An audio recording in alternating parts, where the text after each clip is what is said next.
बच्चों वीडियो की शुरुआत करने से पहले, इस लेक्चर को स्टार्ट करने से पहले एक इंपॉर्टेंट इन्फॉर्मेशन आपके लिए। अगर आप एक क्लास 12th के स्टूडेंट हैं और क्लास 12th के स्टूडेंट होने के साथ साथ अगर आप अपने नीट की तैयारी कर रहे हैं, नीट एग्ज़ाम की प्रिपरेशन भी करना चाहते हैं, डॉक्टर बनने का जो आपका सपना है उसे पूरा करना चाहते हैं, तो उसी के लिए हमने एक अपने कुछ कोर्सेज़ को आप लोगों के लिए लॉन्च किया है, जिसमें कि हम 1-to-1 वे में डायरेक्टली कनेक्ट हो सकते हैं। यस, बिल्कुल क्लासरूम वाली एक्टिविटी या क्लासरूम वाला जो फील है आपको वहाँ पे मिल सकता है, वो ऑनलाइन सेशन में भी, बिकॉज वहाँ पे हम लोग एक 1-to-1 वे में वहाँ पे हमारा कनेक्शन होगा।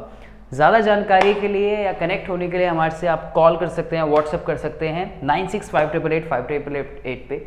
एंड जो भी आपकी क्वेरी है regarding the courses, regarding the online courses, आप वहाँ से कॉन्टैक्ट करके हमारी टीम के साथ हमारे साथ कनेक्ट हो चुके हैं।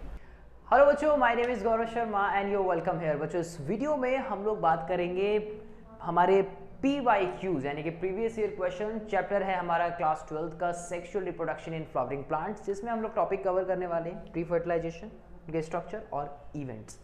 जानेंगे कि इस टॉपिक से 2 मार्क्स में किस तरह के सवाल पूछे गए हैं पिछले बीते कुछ सालों में। इससे आपको ये तो आइडिया लग जाएगा कि आपको किस तरह के क्वेश्चंस की प्रैक्टिस करनी है, CBSE में किस तरह के सवाल जो है वो बच्चों पूछे जा रहे हैं।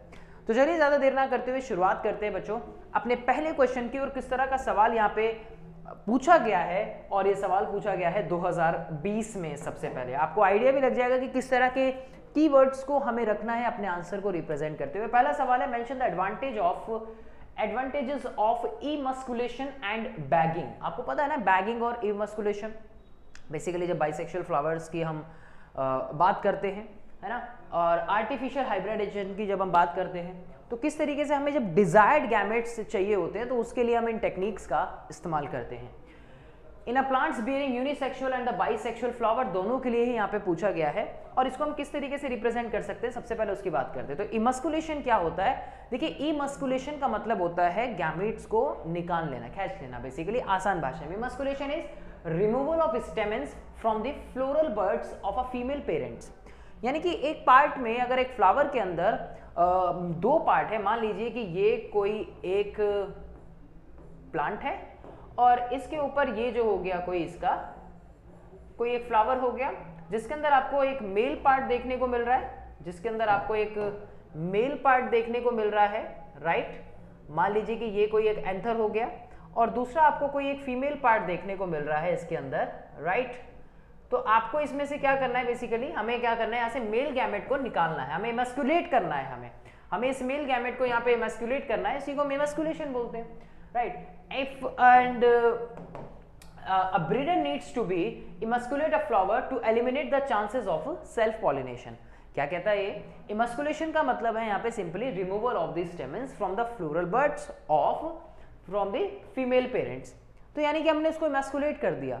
बैगिंग की अगर मैं एडवांटेज की बात करूँ ना, तो बैगिंग हमें क्या कहता है कि हम बेसिकली बैगिंग में क्या करते हैं कि जो भी हमारा, मान लीजिए कि हमें इस फीमेल पार्ट को बचा के रखना है, मान लीजिए कि हम चाहते हैं कि ये वाला जो फ्लोरल पार्ट है इसका ये बचा रहे, तो हम क्या करेंगे, हम इसको बटर पेपर से, बेसिकली आमतौर पर जो यूज किया जाता है उससे इसको कवर कर देंगे, राइट।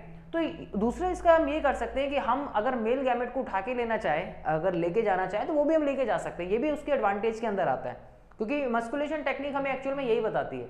तो हम जब चाहें उसका जहां पे भी हम चाहें पॉलिनेशन उसका करा सकते हैं, जैसे मर्जी। तो ये भी एक उसके एडवांटेज के अंदर ही आएगा। तो simply breeder needs to emasculate a flower to eliminate the chances of the self pollination. तो एलिमिनेट कर दिया हमने बेसिकली सेल्फ पॉलिनेशन के चांसेस जो यहाँ पे खत्म कर दिए, जब हमने मेल पार्ट को यहाँ से अलग कर दिया। तो अब हम जो चाहें उसके डिजायर्ड कैरेक्टर जो हम जिस तरीके से चाहें उसमें निकाल सकते हैं। तो सिंपल ये एक एडवांटेज हम यहाँ पे लिख सकते हैं बच्चों। अगला बोला गया express the process of the pollination in Vallisneria. 2019 में पूछा गया सवाल जो है। अब वेलिस्नेरिया, जॉस्टेरा, ये सब आप लोगों ने एग्जाम्पल पढ़े होंगे जब आप एक्वेटिक प्लांट्स के बारे में पढ़ते हो, उनके एग्जाम्पल्स में देखा होगा। तो वही हमें रिप्रेजेंट कर रहा है। तो पॉलिनेशन जो होता है वेलिस्नेरिया में इज एक्म्प्लिश्ड थ्रू द वाटर। पहली लाइन हमें क्या बतानी है कि हमारे वेलिस्नेरिया का या जॉस्टेरा अगर कुछ भी होता है यहाँ पे, तो सबसे पहले हम क्या बताते हैं कि यहाँ जो पॉलिनेशन होता है वेलिस्नेरिया में वो कैसे पूरा होता है, कैसे एक्म्प्लिश होता है, थ्रू द वाटर। आगे, the female flower reach the surface of water. Female flower को कहाँ पहुंचती है, बेसिकली वाटर के सरफेस तक, by the long stock and the male flowers or pollen grains are released onto the surface of the water। तो male plant कैसे आएंगे, basically यहाँ पे इस पानी के अंदर यहाँ पे पानी है मान लीजिए, और अब फीमेल फ्लावर क्या होगा, फीमेल फ्लावर जो है यहाँ पे इस तरीके से सरफेस के ऊपर जो है यहाँ पे हमें देखने को मिलेगा, राइट। अब गैमीट जो है वो गैमेट्स आएंगे पानी की सरफेस के ऊपर आएंगे और वहां यहाँ पे किसी तरह यहाँ पे पहुंच पाएंगे सरफेस ऑफ द वाटर के पे। Then they are carried passively by the water current. अब पानी के बहाव के थ्रू जो है वाटर करंट के थ्रू ये बहते चले जा रहे हैं and some of them eventually reach the female flowers, और इसमें से कुछ ऐसे होंगे जो आसानी से यहाँ पे पहुंच पाएंगे, इवेंचुअली जो है वो पहुंच पाएंगे कहाँ पे, फीमेल पार्ट तक and the stigma. Now the pollen grains are covered by the mucilage. Mucilage क्या है, बेसिकली कवरेज है। आमतौर पे म्यूसिलेज जो बनती है कैसे बनती है, वो एक तरह से पॉलीसैकेराइड से बनती है। किससे मेडअप होती है, पॉलीसैकेराइड से मेडअप होती है ये, राइट। तो बेसिकली कवरिंग है ये, एक तरह की प्रोटेक्शन देने का काम करती है, तो गैमेट्स को प्रोटेक्शन देने का काम करती है, which help them in the sticking to stigma as well as protect them from the wetting by water. तो पानी में गैमेट्स को बचाए रखने का काम करती है, पॉलन ग्रेन को बचाए रखने का काम करती है ये mucilage and covering.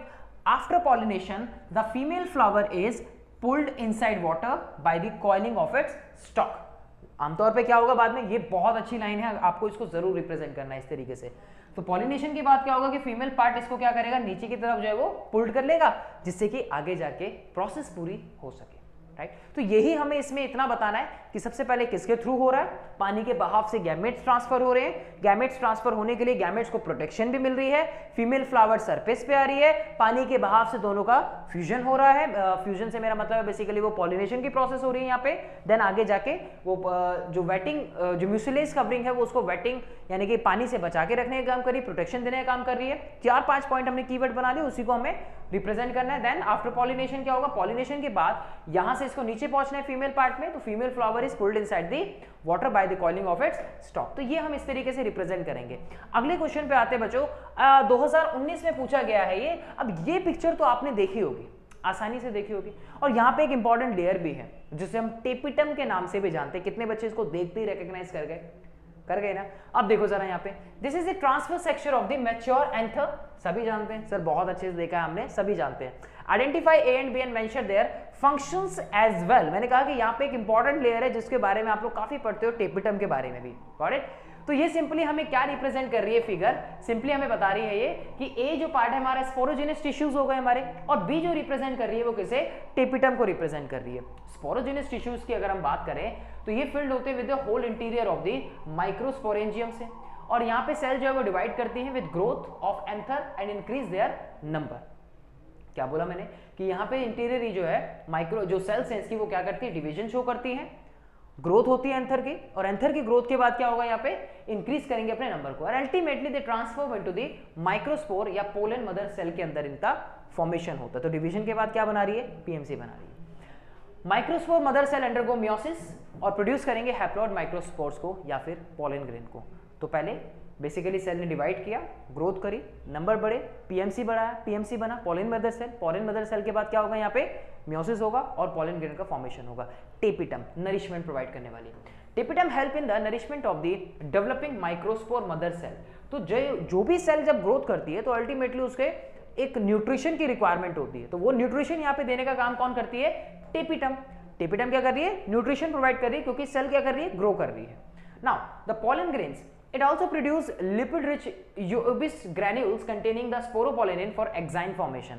Basically sporopollenin के बारे में आपने पढ़ा होगा, एक्साइन हार्ड लेयर पे, बेसिकली आउटर लेयर पे प्रेजेंट होता है, one of the hardest substance in this, basically इसके अंदर जो हमें देखने को मिलता है, राइट, जो उसको प्रोटेक्शन देने का काम करता है।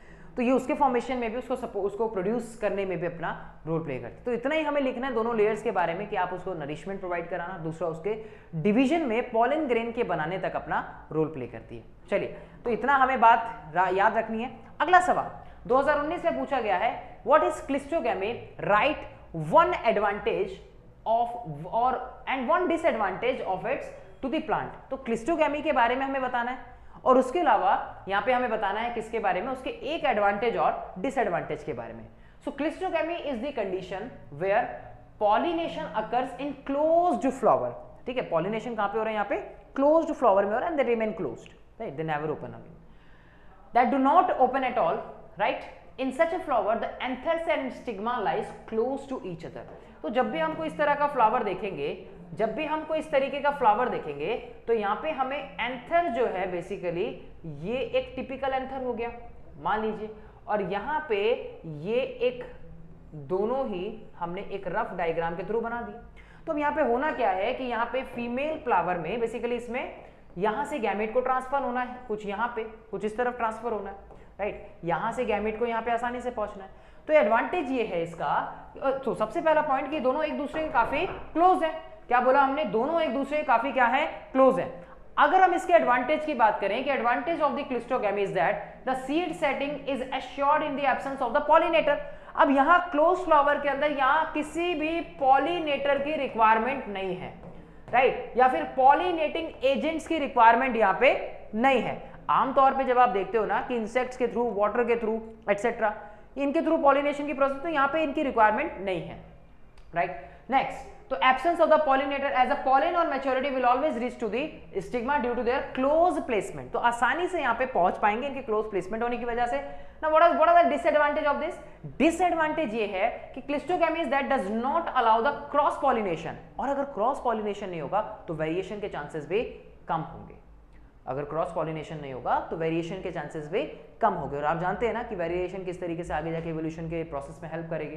So yes, it does not allow cross pollination and thereby restricting chances of genetic variability. ठीक है, तो यही चीज हमें यहाँ पे ये देखने को मिल रही है इसी के बारे में। चलिए, तो अब बात करेंगे अगले क्वेश्चन के बच्चों। यहाँ पे अगला जो सवाल पूछा गया है 2017 में, और सवाल है यहाँ पे, एक mature embryo sac in flowering plants में process 7 cell but 8 nuclei, explain with the help of the diagram only. अब आपको यहाँ पे सीधा सीधा डायग्राम बनाना है और उसमें 7 सेल और 8 न्यूक्लियर स्टेज को रिप्रेजेंट करना है। अब ज्यादातर बच्चे डायग्राम समझ गए होंगे कि उन्हें कौन सा बनाना है। तो भाई डायग्राम हमारा ये वाला, which is a very very well labelled diagram, and the diagram representation of this mature embryo sac. और एक मैच्योर एम्ब्रियो सैक में आपको दिख रहे हैं कि 2 एंड है, एक तो चैलेजल एंड हो गया और एक दूसरा माइक्रोपाइल एंड हो गया। अब यहाँ पे आपको चैलेजल एंड पे 3 एंटीपोडल सेल्स मिल रही हैं, तो 3 सेल्स तो ये हो गई, ठीक है। उसके अलावा आपको यहाँ पे 2 सिनर्जिट्स में मिल रही हैं, एक आपकी ये एग सेल हो गई, राइट, और एक आपकी यहाँ पे सेंट्रल सेल हो गई। तो टोटल कितनी हो गई, 3 और 2 5 और 1 6 और 1 7, तो कितनी सेल्स हो गई, 7 सेल, राइट। और उसके अलावा अगर हम देखें तो 3 सेल हैं तो 3 न्यूक्लियर हो गए, यहाँ पे 3 सेल हैं तो 3 न्यूक्लियर हो गए, यहाँ पे 7 सेल स्टेज हो गई। अब यहाँ पे आपको क्या देखने को मिल रहा है, अगर 3 सेल्स हैं तो 3 न्यूक्लियर हो गए, उसके अलावा एक पोलार न्यूक्लियर, ये तो नाम से ही पता लग रहा है आपको कि पोलार न्यूक्लियर हो गए यहाँ पे, तो 2 न्यूक्लियर यहाँ पे हो गए, एक सेंट्रल सेल के अंदर हो गए, तो बेसिकली यहाँ पे 2 पोलार न्यूक्लियर हो गए, तो 2 न्यूक्लियर यहाँ पे प्रेजेंट हो गए आपके। उसके अलावा 3 सेल अगर यहाँ पे हैं आपकी, तो 3 ही उसके न्यूक्लियर भी आपको नजर आते हैं कि एक सेल के अंदर जैसे यहाँ हो गया और 2 सिनर्जिट्स के अंदर, तो ये भी आपके हो गए 2 न्यूक्लियर यहाँ पे, तो 2 और 2 4 और 3 7 ही हुए, तो नहीं सॉरी 3 लिखने थे ना हमें, 3 न्यूक्लियर हो गए, 3 सेल थे, तो यहाँ पे 8 न्यूक्लियर स्टेज जो है वो हमें यहाँ पे नजर आती है। तो ये रिप्रेजेंट कर रहा है हमें डायग्राम जो है एक मैच्योर एम्ब्रियो सैक का, जो कंटेन करता है 7 सेल 8 न्यूक्लियर। बच्चों ऐसे ही बना के आना है। 3 नंबर में भी आपसे पूछा जा सकता है, ध्यान रखिएगा, यहाँ पे 2 में पूछा गया है। एक और सवाल हमारा 2017 में जो पूछा गया है, सवाल है भाई, pollen grain in angiosperms eight the time of dehiscence from an anther could be 2-celled or 3-celled stage। या तो 2 सेल होगा, 3 सेल्ड स्टेज, जनरेटिव और वेजिटेटिव सेल्स तो पढ़ा है ना, कुछ वही रिप्रेजेंट करना है यहाँ पे। Explain how are the cells placed within the pollen grains when the shed at the 2-celled stage, तो उसी के बारे में बताना है यहाँ पे, सेम वही। So at the time of dehiscence a pollen grain in angiosperms could be 2-celled। जब dehiscence का टाइम होता है, जब मैच्योरिंग की स्टेज जब चल रही होती है, जब फूड के बाहर निकलते हैं पॉलन ग्रेन, आसान भाषा में, at the time of dehiscence a pollen grain in angiosperms could be 2-celled stage, या तो 2-celled stage हो सकते हैं। when it contains 1 tube cell and 1 generative cell, ठीक है, एक ट्यूब सेल हो गई और एक जनरेटिव सेल हो गई, ट्यूब निकलती ना, एक जनरेटिव सेल हो गई, तो 2 सेल स्टेज हो गए। और इट कुड बी 3-celled, या तो 3 सेल। कैसे होगी, when the generative cell divides mitotically, अगर जनरेटिव सेल डिवाइड कर दी तो 3 सेल स्टेज हो गए, आसान है, लिख सकते हैं बच्चों इसमें। and it gives rise to 2 male gametes को फॉर्मेशन करेगा, and hence 1 tube cell and 2 male gametes make pollen grain 3-celled structure। तो 2-celled स्टेज में एक स्मॉल जनरेटिव सेल होगी और एक बड़ी लार्ज ट्यूब सेल स्टेज होगी। तो जनरेटिव सेल या वेजिटेटिव सेल्स के नाम से भी, जिससे हम दूसरी वाली को जानते हैं, the place in the pollen grain. So यही हमें इसके अंदर एक्सप्लेन करना है कि कौन सी जो 2 सेल्ड स्टेज बनेगी और कब 3 सेल्ड स्टेज बनेगी, that is completely dependent upon the division of the cell, right. आसान है बच्चों, इसके बारे में हम आसानी से लिख सकते हैं। अगला जो सवाल यहाँ पे पूछा गया है 2016 में, basically list the different types of pollination, अलग अलग टाइप्स हमें बताने यहाँ पे डिफरेंट पॉलिनेशन के, and depending upon the sources of the pollen grain. Pollen grain की सोर्स के बेस पे हमें इसके डिफरेंट टाइप बताने हैं, तो ये आसान है, बता सकते हैं। Pollination can be following 3 types, mainly autogamy, geitonogamy और जेनोगैमी। सो ऑटोगैमी में क्या होता है, डेफिनेशन बताएंगे हम इसकी, जिसे हम सेल्फ पॉलिनेशन के नाम से भी जानते हैं, transfer of pollen grain from anther to stigma of the same flower, तो इसको हम ऑटोगैमी बोलते हैं। जब हम गेटनोगैमी की बात करते हैं तो transfer of pollen grain from anther to stigma of anther of one flower to stigma of the another flower, जिसे हम आसान भाषा में क्रॉस पॉलिनेशन के नाम से भी जानते हैं। ये जरूर मेंशन करना है आपको, इसे हम क्रॉस पॉलिनेशन के नाम से भी जानते हैं। तो involving a pollinating agent, but genetically it is equivalent to the autogamy, genetically autogamy के इक्विवेलेंट है। बट कैसे हम देखते हैं, पॉलिनेटिंग एजेंट्स तो यहाँ पे रिक्वायरमेंट इसकी होती है, ठीक है, क्योंकि पॉलन ग्रेन्स यहाँ पे सेम प्लांट से आते हैं, तो इसलिए वो बेसिकली सेम, हाँ ये मेंशन्ड ऑलरेडी, पॉलन ग्रेन यहाँ पे comes from the same plant, right. तो सेम प्लांट से आते हैं, इसलिए हम उसको बोलते हैं जेनेटिकली इक्विवेलेंट होते हैं ऑटोगैमी के। फिर आता है यहाँ पे तीसरा जेनोगैमी के बारे में बच्चों। So it is the transfer of pollen grain from anther to stigma of different plants of same species. Species तो सेम है, लेकिन प्लांट्स कैसे हैं, डिफरेंट है। कीवर्ड्स को पकड़ना है, बस इतना ध्यान रखें। तो जेनेटिकली डिफरेंट होते हैं, डिफरेंट टाइप्स के पॉलन ग्रेन्स जो होते हैं वो स्टिग्मा की तरफ जो भागते हुए या ट्रांसफर होते हुए यहाँ पे नजर आते हैं। तो तीनों को हमें एक्सप्लेन करना था, ऑटोगैमी, गेटनोगैमी और जेनोगैमी के बारे में बच्चों।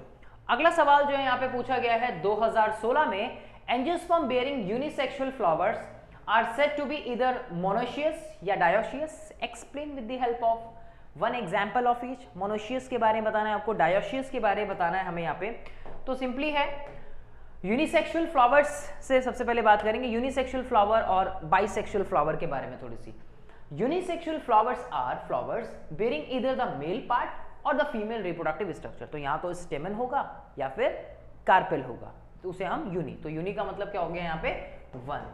यूनि का मतलब क्या हो गया यहाँ पे, वन। और sexual related to the representing their gametic part.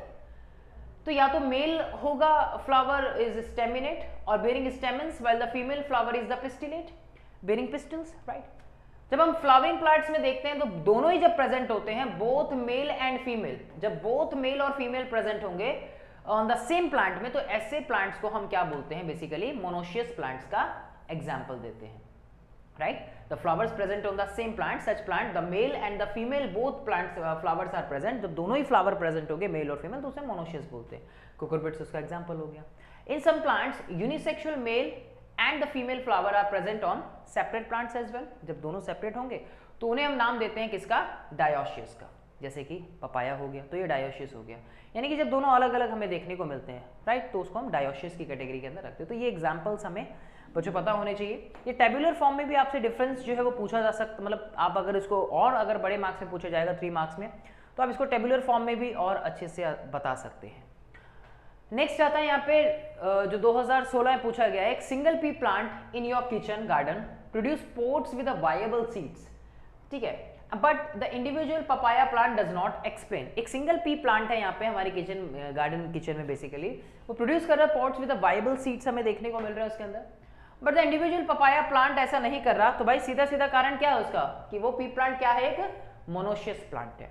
अभी पिछले क्वेश्चन से रिलेट कर रहा है। So they bearing both male and female flower on the same plant and the single plant can produce viable seeds after the pollination and the fertilization की process पूरी होने के बाद। लेकिन नेक्स्ट, हाउएवर पपाया प्लांट कैसा है, dioecious है, bearing mail and female flowers on different plants, ये दोनों अलग अलग पे हैं, एंड रिक्वायर्स क्रॉस पॉलिनेशन की रिक्वायरमेंट है उनको, क्या है, क्रॉस पॉलिनेशन, एक से दूसरे प्लांट में दूसरी जगह पे पहुंचे gametes, and the production of the viable seeds, thus in absence of the either stamens or pistil fertilization will not take place and hence viable seed will not be produced। तो ना तो pollination होगा और ना ही fertilisation होगा, ना ही gamete जो है वो आगे तक आसानी से पहुंच पाएंगे। यही चीज हमें इसमें बतानी थी। अगला सवाल 2016 में आया है, गाइनोशियम ऑफ फ्लावर में भी एपोकार्पस और सिनकार्पस कैसे होंगे, फ्री होंगे या फिर फ्यूज्ड होंगे पिस्टल। तो explain with the help of the example of each, ये हमें बताया गया। गाइनोशियम रिप्रेजेंट करता है फीमेल रिप्रोडक्टिव पार्ट को, हमें पता है। Gynoecium, androecium, calyx, corolla, androecium, gynoecium flower के 4 इंपॉर्टेंट वर्ल्स होते हैं। So these are comes in the session essential whorls, reproductive whorls के अंदर आता है। तो इसलिए गाइनोशियम रिप्रेजेंट कर रहा है female reproductive part of a flower, ये लाइन हमें बताती है। Gynoecium is called apocarpous, apo यानी कि जब फ्री होगा, apo, if the carpels are free तो उसे हम एपोकार्पस बोलते हैं, लेकिन जब कार्पल फ्यूज्ड होंगे तो उसे हम सिनकार्पस, सिन का मतलब फ्यूज्ड होना, यहाँ पे मिचेलिया का एग्जांपल हो गया। लेकिन जब सिनकार्पस हम कब बोलेंगे, जब कार्पल्स कैसे होंगे हमारे, फ्यूज्ड होंगे। तो सिन का मतलब क्या होता है यहाँ पे, सिन का मतलब हो गया सिंपली फ्यूज्ड होना, तो जब फ्यूज्ड हो गए तो सिनकार्पस हो गया, जैसे कि पेपेवर या पॉपी प्लांट में हमें देखने को आसानी से मिलता है। अगला सवाल 2015 में पूछा गया बच्चों, why do hermaphrodite angiosperms develop out breeding devices, कैसे प्रोड्यूस होते हैं इससे, explain any two such devices with the help of the examples as well. So why do hermaphrodite angiosperms develop outbreeding devices? Explain any two devices with the help of the example as well. तो hermaphrodite angiosperm जो develop होते हैं outbreeding devices से, जिससे कि वो avoid कर सके किसे, सेल्फ पॉलिनेशन की प्रोसेस को अवॉइड करने के लिए बेसिकली, एंड द एनकरेज कर सके क्रॉस पॉलिनेशन को, जिससे कि गैमेट एक से दूसरी जगह आसानी से ट्रांसफर हो सके। और क्रॉस पॉलिनेशन का फायदा भी है ना, वेरिएशन आएंगी, तो वेरिएशन हमें इसमें देखने को मिलेंगे। तो दो आउटब्रीडिंग डिवाइसेस जो होती है यहाँ पे which ensure the cross pollination, जैसे कि डाइकोगैमी, राइट, पहला यहाँ पे आ गया। तो यहाँ पे एंथर और स्टिग्मास जो होते हैं वो मैच्योर होते हैं डिफरेंट टाइम्स में किसी बाइसेक्सुअल फ्लावर में, उसके लिए टर्म आती है डाइकोगैमी। यहाँ थोड़ा सा याद करने वाला पॉइंट है, डाइकोगैमी का मतलब है यहाँ पे कि सिंपली एंथर और स्टिग्मास जो मैच्योर हो रहे हैं वो डिफरेंट टाइम्स में मैच्योर हो रहे हैं किसी बाइसेक्सुअल फ्लावर के अंदर। अब इसके दो टाइप्स होते हैं, एक होता है प्रोटेंड्री और एक होता है प्रोटोगायनी, ठीक है, दोनों टर्म्स समझनी है। प्रोटेंड्री का मतलब यहां पे होता है जब एंथर मैच्योर होता है पहले स्टिग्मा से, यानी कि मेल पार्ट पहले मैच्योर हो रहा है, और प्रोटोगायनी का मतलब होता है जब स्टिग्मा मैच्योर हो रहा है सो दैट अर्लियर, मतलब पहले मैच्योर हो रहा है, so that they get pollinated before the anthers, तो उससे पहले मैच्योर हो रहा है। वो दोनों कब मैच्योर हो रहे हैं, दोनों की एक स्टेज है, एक में पहले हो रहा है एंथर मेल पार्ट, दूसरे में फीमेल पार्ट पहले हो रहा है। तो प्रोटेंड्री का मतलब है यहाँ पे anther mature earlier than the stigma of the same flower and their pollen grains become available to stigma of the older flowers के लिए अवेलेबल रहते हैं वो। सनफ्लावर इसका एग्जांपल है, साल्विया इसका एक एग्जांपल है। प्रोटोगाइनी में जब हम देखते हैं यहाँ पे तो the anthers of the same flower develops pollen grain, जैसे कि मिराबिले जलापा, 4 o'clock प्लांट, राइट, ग्लोरिसा और प्लांट टैगो, कुछ एग्जाम्पल इसके दिखाए गए हैं। तो ये आप बेसिकली एनसीईआरटी में उतना डिटेल में ये वाला टॉपिक जो है वो उतना नहीं पढ़ते, लेकिन थोड़ा सा टच आप उसको करते हैं आउटब्रीडिंग डिवाइसेस के अंदर, तो आपको थोड़ा सा बच्चों ये बात यहाँ पे ध्यान रखना है। देन दूसरा जो पॉइंट आता है यहाँ पे डाइकोगाइनी के अलावा, हमारा डाइकोगैमी के अलावा जो दूसरा पॉइंट आता है वो आता है सेल्फ स्टेरिलिटी का, यानी कि सेल्फ इनकम्पैटिबिलिटी। अब आपने पढ़ा होगा ना पॉलन पिस्टल कंपैटिबिलिटी, पॉलन और पिस्टल का जब कंपैटिबल, लेकिन एक होता है पॉलन पिस्टल इनकम्पैटिबिलिटी, पढ़ा होगा ना। अब यहां पे वही चीज बता रहा है वो सेल्फ इनकम्पैटिबिलिटी की फॉर्म में। Pollen grains of a flower do not germinate on the stigma, germinate ही नहीं कर रहे स्टिग्मा के ऊपर of the same flower, so due to presence of the similar self sterile gene. वो कह रहा है कि भाई सिमिलर सेल्फ जीन है तो हम यहाँ पे मैच्योर या फिर हम यहाँ पे जर्मिनेट नहीं करेंगे। तो ये पार्ट रिप्रेजेंट करता है। कुछ एग्जांपल है एस्पर्न, एस्ट्रीन, पिस्टल, पार्ट्स उसको बेसिकली बताया गया, नहीं लिखोगे तो चल जाएगा, कोई बात नहीं, उतना डिटेल में जाने की जरूरत नहीं। टोबैको प्लांट एग्जांपल याद रखना, पोटैटो और क्रूसीफर्स के एग्जांपल यहाँ पे ध्यान रखना। तो 2 पॉइंट्स हमें यहाँ पे समझ आते हैं इसके अंदर बच्चों, जो ये सवाल कई साल पहले पूछा गया था, राइट। आई होप कि आपको ये क्वेश्चंस अच्छे समझ आए बच्चों, जो 2 मार्क्स में इस प्री फर्टिलाइजेशन इवेंट्स के ऊपर किस तरीके से बन सकते हैं। अगर आपको वीडियो समझ आई तो मुझे कमेंट सेक्शन में जरूर बताइएगा, और वीडियो को लाइक करें और अपने दोस्तों के साथ शेयर करना ना भूलें। Thanks for watching.